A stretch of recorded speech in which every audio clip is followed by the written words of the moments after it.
2มีทั้งหมด3จำนวนคือ1 2 4สรุปต่อตัวหารร่วมมากก็คือตัวหารร่วมที่มีค่ามากที่สุดคือ4แค่นี้เองซึ่งตัวหารร่วมมากนี้เราใช้อักษรย่อว่าหอรอมอก็แปลมาจากคำว่าตัวหารร่วมมากหมายถึงว่าตัวหารร่วมที่มีค่ามากที่สุดสรุปค่ะตอบเท่าไหร่คะ4ดังนั้นถ้านักเรียนไปเจอคำว่าตัวหารร่วมมากเราอาจจะใช้ย่อๆได้ว่าหอรอมอเวลาเขียนเราเขียนหอจุดรอจุดมอจุดแต่เวลาอ่านว่าเวลาพูดเราจะพูดว่าหอรอมอวันนี้ชานนท์แม่ถามว่าชานนท์วันนี้เรียนคณิตศาสตร์เรื่องอะไรลูกอ๋อเรียนเรื่องหอจุดรอจุดมอจุดแม่ก็คงจะงงนะเรื่องอะไรหอจุดรอจุดมอจุดเวลาพูดเขาจะไม่พูดเขาจะพูดว่าหอรอมอแต่เวลาเขียนต้องเขียนว่าหอจุดรอจุดมอจุดถ้าใครเขียนแล้วไม่เอาจุดมาหอรอมอเขาเรียกว่าหอรอมอไหมไม่เขาเรียกว่าอะไรลูกหลุมไม่มีนะคะไม่มีโอเคเอาละค่ะสรุปตัวหารร่วมมากเราใช้อักษรย่อว่าหอรอมอให้นักเรียนหาหอรอมอของ7และ21เอาละค่ะทีนี้เข้าสู่ของวันนี้แล้วนะคะเมื่อวานนี้เรายังไม่ใช้หอรอมอเราใช้แค่ตัวหารร่วมแต่วันนี้เราใช้หอรอมอวิธีการเหมือนกันค่ะจำนวนนับที่หาร7ลงตัวมีอะไรบ้างบอก3หาร7ได้ไหมคิดแล้วตอบ1 กับ 7ทำไมนักเรียนไม่ได้พลาดได้อย่างไรชานนท์บอกว่าง่ายๆดูสิมันเป็นจำนวนเฉพาะปรบมือให้ชานนท์หน่อยเวลาตอบให้นักเรียนเนี่ยคุณครูให้ท่องไปเพื่อนำไปใช้ประโยชน์ชานนท์บอกจำไม่ได้เหรอมันเป็นจำนวนเฉพาะมีตัวประกอบเพียง2ตัวคือ1กับ7ต่อไปจำนวนนับที่หาร21ลงตัวมีอะไรบ้าง2ได้ไหม2หารได้ต้องเป็นเลข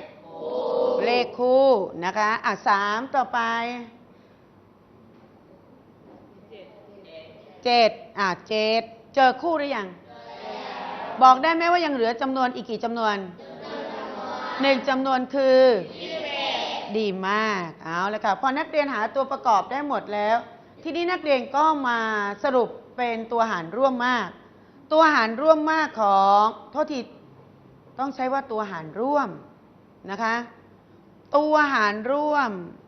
ของ7กับ21มีอะไรบ้าง1กับ7นะคะตัวหารร่วมมากตรงนี้ครูผิดขอแก้ไขนิดนึงนะคะ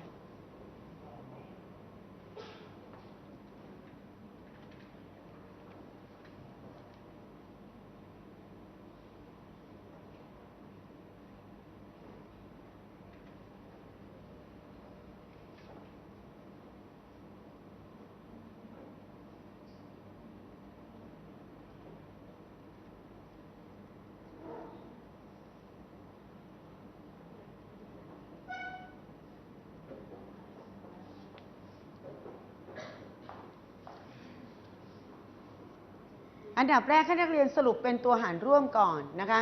ตัวหารร่วมของ7กับ21มีอะไรบ้างมี1กับมี7แล้วให้นักเรียนสรุปไปอีกครั้งหนึ่งว่าตัวหารร่วม1กับ7ตัวใดที่มีค่ามากที่สุดซึ่งเราเรียกว่าหรือ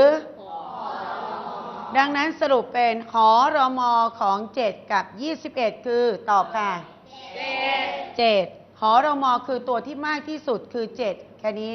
ดังนั้นสรุปวันนี้เราจะเรียนเรื่องหอรมอก่อนอื่นนักเรียนก็ต้องหาตัวหารร่วมทั้งหมดก่อนแล้วสรุปออกมาเป็นหอรมอโดยดูค่าที่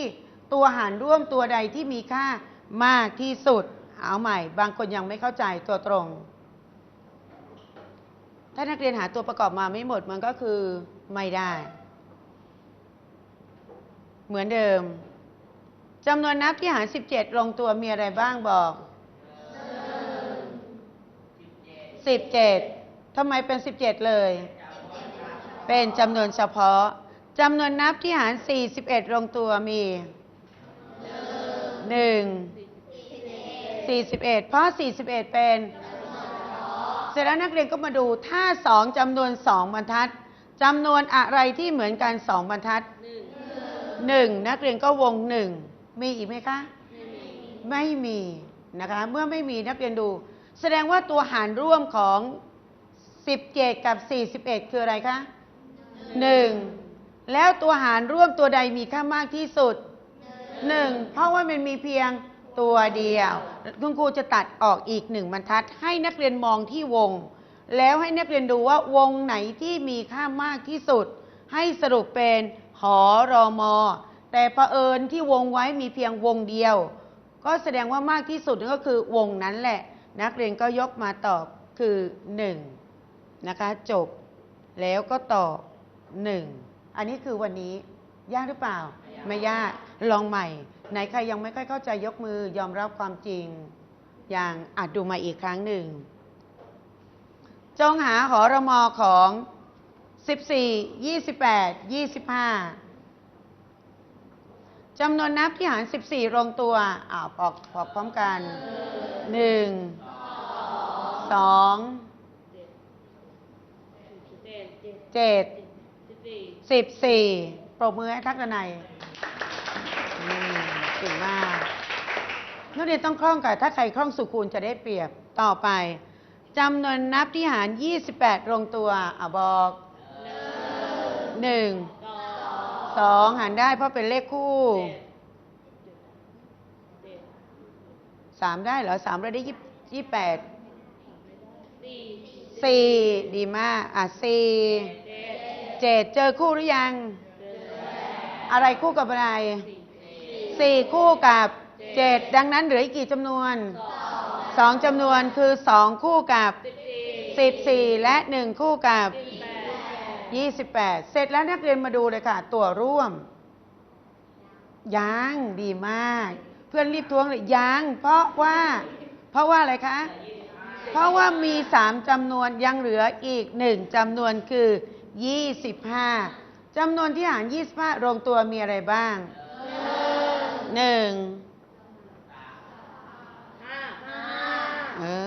เราท่องก่อนนะค่อยตอบท่องดูก่อนนะ4ล่ะชานนท์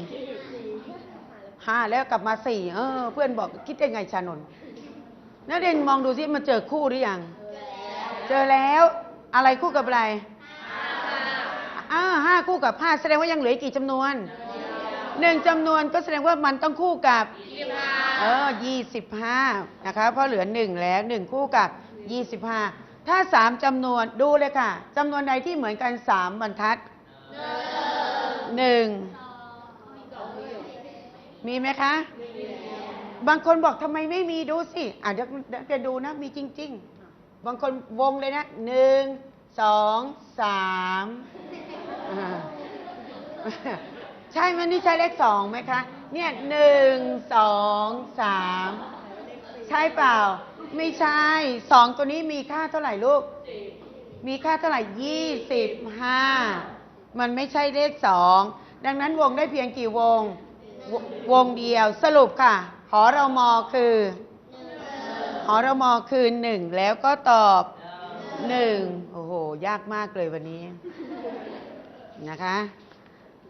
สรุปนะคะการหาตัวหารร่วมมากเราเรียกสั้นๆว่าหรืออักษรย่อว่าหรมในการหาหรมนะชานนท์การหาหรมเราจะใช้ทั้งหมด3วิธีเลยนะคะวันนี้เป็นวิธีแรกคือหาตัวประกอบวิธีที่2แยกตัวประกอบและวิธีที่3ตั้งหารวันนี้แค่เริ่มต้นนะคะแค่เริ่มต้นแค่หาตัวประกอบ เห็นไหมความรู้เดิมเราต้องนำมาใช้ตลอดเลย เดี๋ยววันนี้เรายังคงอยู่วิธีที่หนึ่งการหาหอรมอโดยวิธีหาตัวประกอบหยิบสมุดขึ้นมา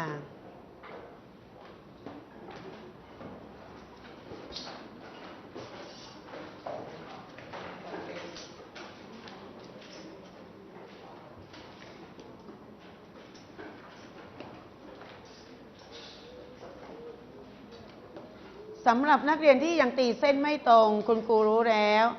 คุณครูวิไลพรบอกว่าใครคัดลายมือไม่สวยครูวิไลพรให้คัดลายมือของครูเฉลียวครูคิดออกแล้วจะให้คัดลายเส้น